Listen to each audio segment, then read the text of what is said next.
If you raise children in the South, you produce Southerners. And a Southerner is one of God's natural fools. Thus wrote Pat Conroy, author of The Prince of Tides, the novel, which is the subject of this review. Welcome to this 7th episode of Bookies. Today we discuss The Prince of Tides, a novel that's biblical in its scope and tragic in its slow descent and conclusion.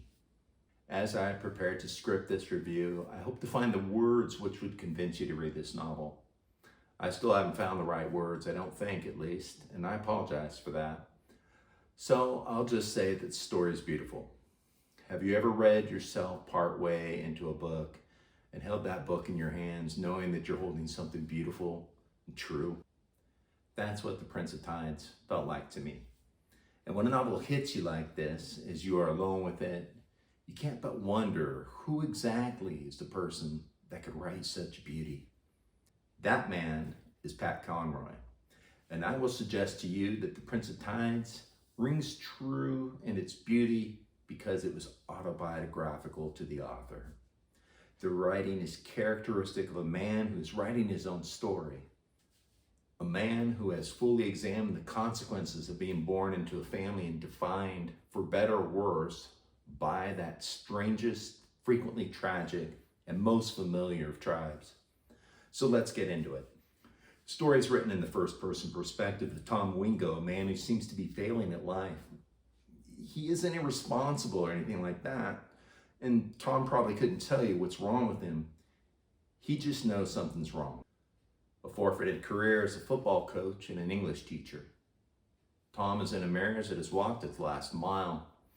He knows he is the living consequence of a mother who frequently regretted her marriage and the birth of the 3 Wingo children. He is the passive victim of a childhood marred by the physical abuse of his father, who called his heavy hand love.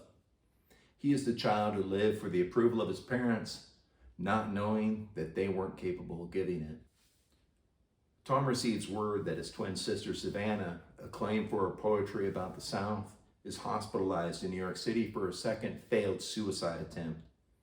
Their mother, Lila, whose only concern is climbing out of the social caste of being a shrimp fisherman's wife, has a party scheduled for the weekend. The party, of course, is far too important an opportunity to climb the social ladder, so it cannot be interrupted by Savannah's foolishness. Lila won't go. Tom, of course, will.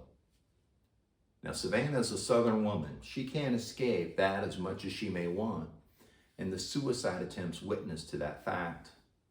She's a Southern woman that would die if she remained in the South. She knows the South kills women like her. The remaining Wingo sibling is Luke.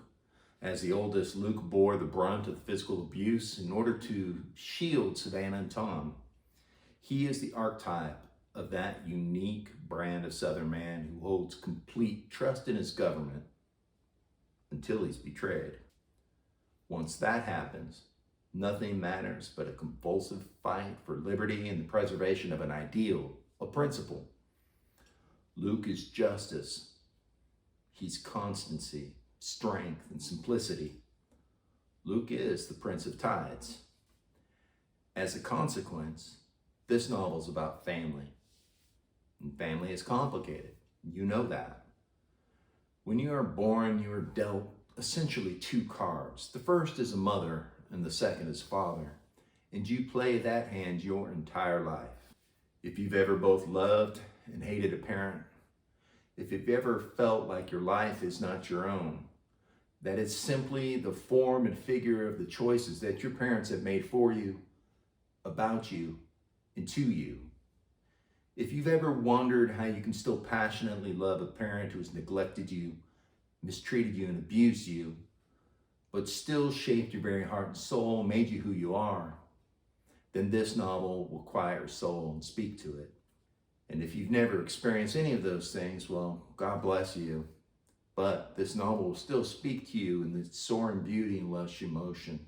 In a family, the only people who've been dealt those same 2 cards as you are your siblings.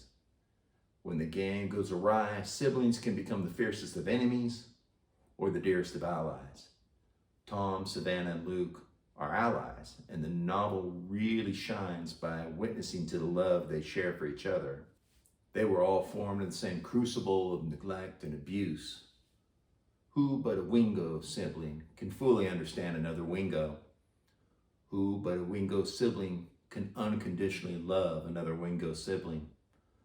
Who but a Wingo child can forgive and love the parents who abused and neglected them? The arc of this story takes place in New York City and the tidelands of South Carolina. In New York City, at the request of Savannah's therapist, Tom tells the complete and unabridged story of the Wingos. Who but Tom can save his twin sister?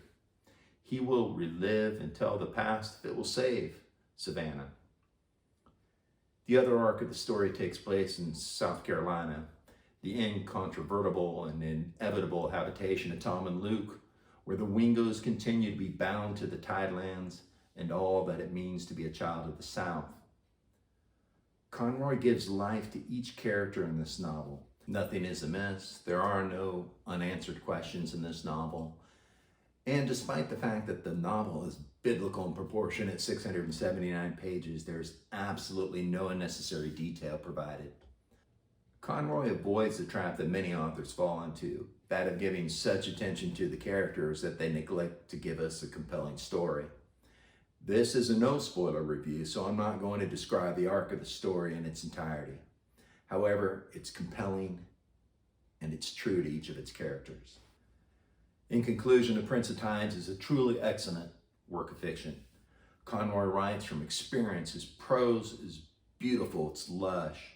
This is not an author who studied what it means to be a child of the South or the product of a neglectful and abusive home.